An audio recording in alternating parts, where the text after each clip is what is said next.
In 2020, under the guidance of Bob Iger, Bob Chapek directed investors that Disney Plus would be profitable by 2024. Now, Disney seems to be moving the ball. Let's add a little sunlight here on That Park Place.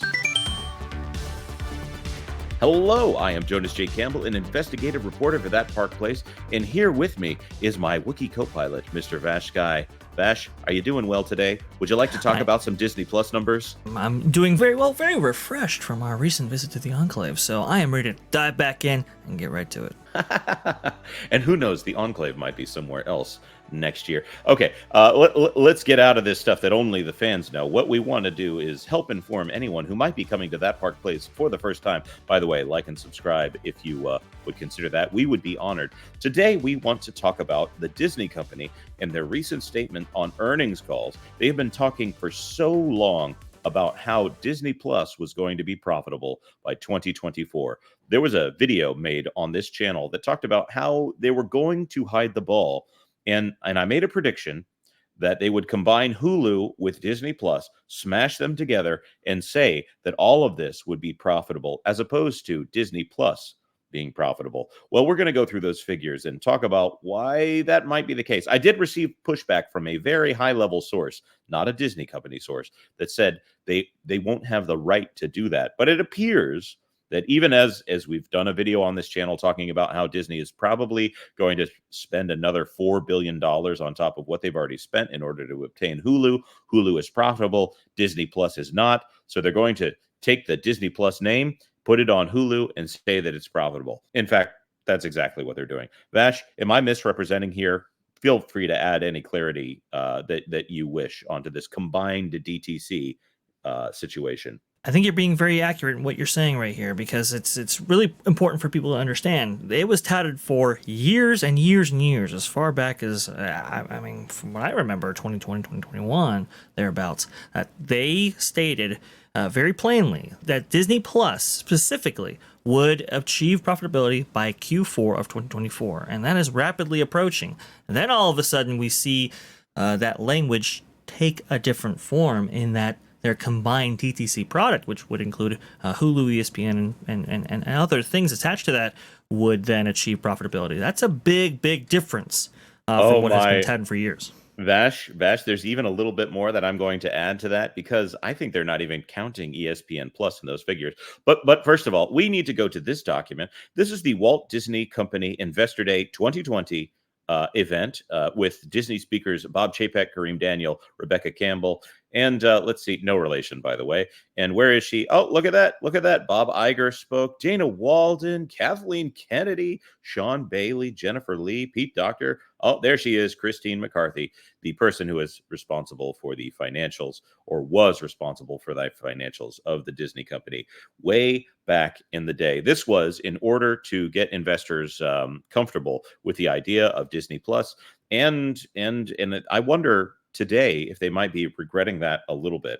So we're going to go down to turn in your texts, turn class to page 81, where we will teach you how to put a stopper in death here. That's a little Harry Potter reference for any of you out there. I forget who's speaking here, but they're speaking on behalf of the company, so it doesn't matter. We previously stated that we expected Disney Plus would reach its peak year of losses between fiscal 2020 and fiscal 2022. Consistent with this range, our expectation today is that Disney Plus will reach its peak year losses in fiscal 2021. Given the value of growing our subscriber base, as you've seen today, we plan to reinvest revenue generated from our better than expected subscriber growth back into content investment. Thus, we continue to expect Disney Plus to achieve profitability in fiscal 2024. Again, I'll note that this guidance includes Disney Plus, Star, Star Plus, and Disney Plus Hotstar. Vash, what is missing from this list right here? Hulu and ESPN Plus, I believe. Yep, that's absolutely correct. Hulu being the American side of Star, Star Plus, and Disney Plus Hotstar here, and ESPN Plus, which is a smaller version of ESPN. It's generally been priced at a few dollars per month, less than $10 per month. That might have changed. By the way, down here, looking here, they talk about Hulu has a 12-year track record of growth, which has accelerated in recent years. Service continues to perform well. They do talk about the growth of Hulu and things like that. Another page, they say, And recall that we've given guidance on profitability for Disney Plus in 24. That's another re-emphasis on here. ESPN Plus in 23 and Hulu in 23. If that gives you any guidance towards the margins. Again, emphasis on Disney Plus, not Disney Plus Hulu, Disney Plus ESPN Plus or anything like that. There's a lot of pluses here. So just re-emphasizing that this is just Disney Plus, not Hulu, ESPN, and all of these things together. Another one, this one on page 82. We now expect Hulu to achieve profitability in fiscal 2023 compared to the range we provided last year of fiscal 2023 or fiscal 2024. This is to me, I think this is a very clear indication they were separating all of these things out, and they also felt that ESPN Plus was going to be profitable. Vash, anything you'd like to add here before we move on from emphasizing that they are saying Disney Plus, not Hulu Plus Disney Plus, not ESPN Plus Disney Plus? I think they expected a meteoric rise for Disney Plus, and in some ways they did achieve it, especially via the events of 2020. That is for sure right there. But in terms of profitability, I think they thought that the content that they were spending money on, like the $30 billion investment in 2021, 2022, would come back in terms of profitability far quicker than what happened, right? So now that all those investments maybe weren't necessarily paying off in the ways that they thought, now it's like, we still have to meet this deadline. And this is why these other elements get reincorporated into the business, because as stated in this document and other times on this show, Hulu is definitely the driver for the entire DTC division. At least in terms of ARPU. Yeah, that's average revenue per user, by the way, for those of you who might be unfamiliar with that hilarious little term. So now we're going to go to, this is the Q2 financial year 24, fiscal year 24 earnings release from the Disney company. Page 3, if you're following along at home. Here we have revenue and operating income and loss. Linear networks, that is broadcast and cable. Direct to consumer, that is revenue from streaming services, content sales, licensing, and other. And then down here, this is how much they actually make from each one of these segments. So linear networks right here making $752 million in just one quarter. And look at this direct to consumer right here, not Disney Plus, not Hulu, not ESPN Plus, but all of them combined made $47 million in one quarter. So this is why the stock price went down, in my estimation, because you can never distinctly say what happened with the stock price, because that is so many people. That's like trying to say why someone voted for a specific person.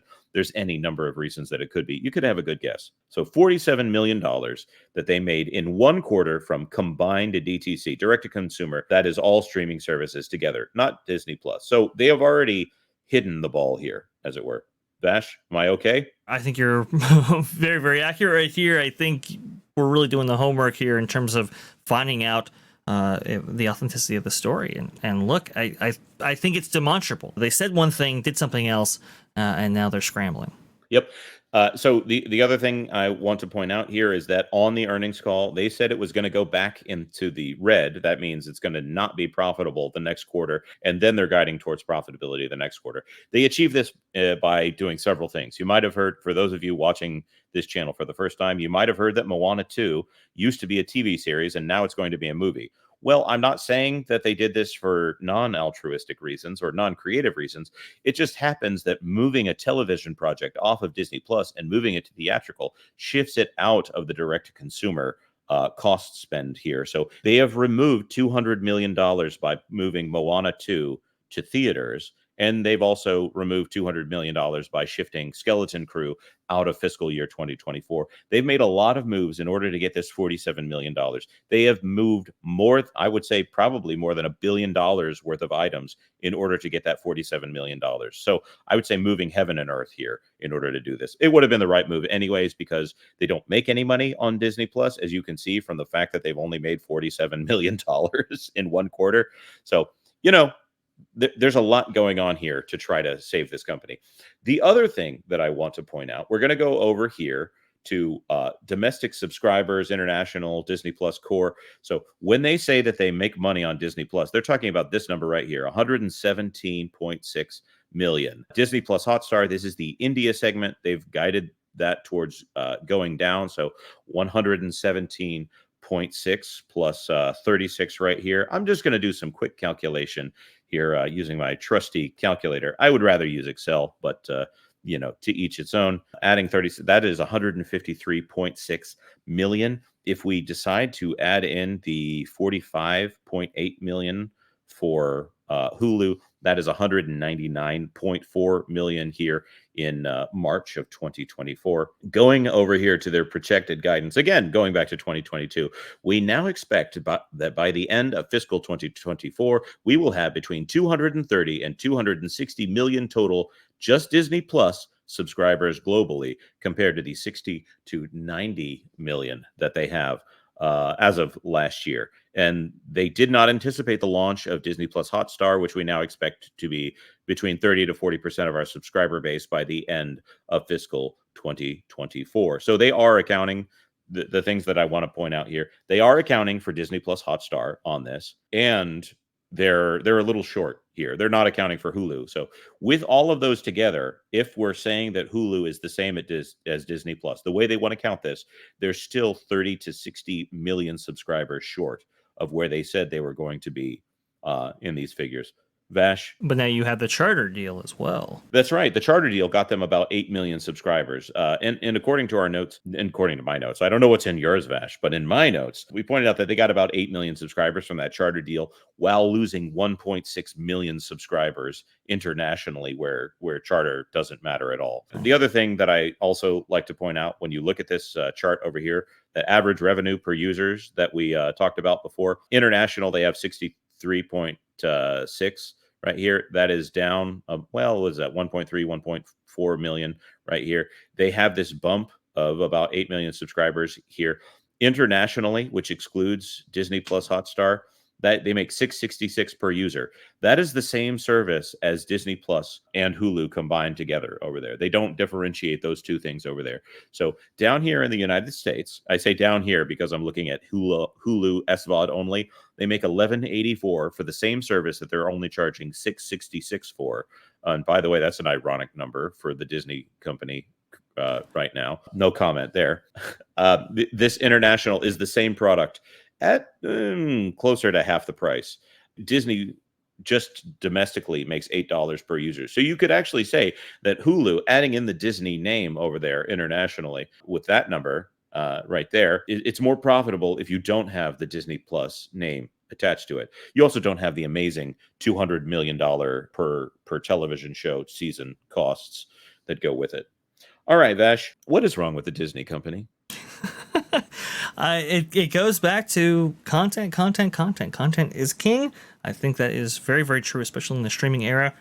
And look, if you don't have compelling content, nobody's going to be incentivized to actually indulge in your streaming service. And I think that's the big problem right now. I think that's why Hulu is doing a little bit better than Disney Plus right now, just because the breadth of content that they have appeals to a wider selection of the audience right there. Now, when, I love Bluey. But when so much of your audience is made up of that one franchise, and it's not even yours on Disney Plus service that was supposed to be, the end all be all, that's a huge, huge problem. And so how do you prevent stuff like churn from happening if you don't have compelling content? And how do you convince people to buy in, especially with password sharing, I should say, coming online? I mean, this is going to be a big problem. Right. So they're not going to let people password share. They're going to be trying to bundle this with Max. They're going to try very hard to get as close to a cable model as they can. I wouldn't be surprised if they start pushing for, okay, well, if you pay this much more, you will get it for like a discount on extended contracts and things like that, to where the pain point will be if you only want it for a month. And that's what subscribers are currently used to. But if it's the only place that you can watch, and I don't think The Mandalorian will even move the needle here. I think it's Golden Girls. If you want to watch the Golden Girls, this is how much you're going to have to pay. My pet theory here is that Golden Girls, the ads on Golden Girls have probably made Disney more money than The Mandalorian has, which for a while that was the flagship title on Disney Plus. May it rest in peace until you bring back Gina Carano. But I want to throw this to our commenters. First of all, this is a video that goes hard in the numbers and also exposes what might be a little bit of I don't want to say it's financial malfeasance, but I'm struggling to come up with a better word than alleged financial malfeasance. A little bit of chicanery on the part of the Walt Disney Company. What do you think about this? Let us know in the comment section down below. Of course, like this video if you like this video, and consider subscribing to That Park Place for all the news that should be fun. Thanks for watching That Park Place News. For more information, consider checking out www.thatparkplace.com. And don't forget to subscribe, share, like, and send this out on your favorite social media account.